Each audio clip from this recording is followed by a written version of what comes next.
ഓ ഇന്ന് വളരെ ബോറിംഗ് ആണല്ലോ. ഒരു രസമില്ല. ഏതേതോ കഥയിൽ കോഴി ഇവിടെ വാടാ. ഇന്നൊരു ഫ്രൈ അങ്ങ് അടിച്ചാ ബോറിംഗ് മാറിയാലേ.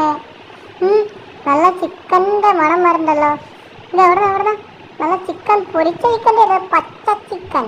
അത് മുതലാളിയാണല്ലോ. മുതലാളിയുടെ കയ്യില് ചിക്കൻ അല്ലേ ഇത്? ചിക്കനും കൂട്ടി നല്ല ഷാപ്പാടടിക്കാൻ, ചിക്കനും കൂട്ടി ഷാപ്പാടടിക്കാൻ വരുമോ അളിയ?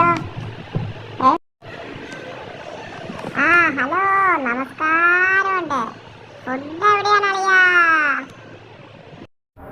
അളിയനോ? ആരാ നിന്റെ അളിയൻ? ആരാ? വേലയൊക്കെ നിന്റെ കയ്യിൽ വെച്ചാ മതി. എന്നോട് ക്ഷമിക്കും മുതലാളി, ഞാനൊരു ആവേശത്തിൽ അങ്ങ് പറഞ്ഞു പോയതാ. കുറച്ചുകൂടെ കുറച്ചുകൂടെ. ഓ ഇത് ചിക്കൻ ഒന്നുമല്ലോ, പഴങ്കഞ്ഞിയാണല്ലോ. പഴങ്കഞ്ഞി കഴിക്കണ ഡോർമാൻ ഈ കേരളത്തിൽ ഞാൻ മാത്രമേ ഉണ്ടാവുള്ളൂ. കഞ്ഞി കിട്ടണ കേട്ടാ. ഓ ക്യാരറ്റും മുരിങ്ങാക്കോലും ഒക്കെ ഇട്ടുണ്ടല്ലോ. കുറച്ച് വാഴപ്പിണ്ടി കൂടെ ഇടാൻ പാടില്ലായിരുന്നോ?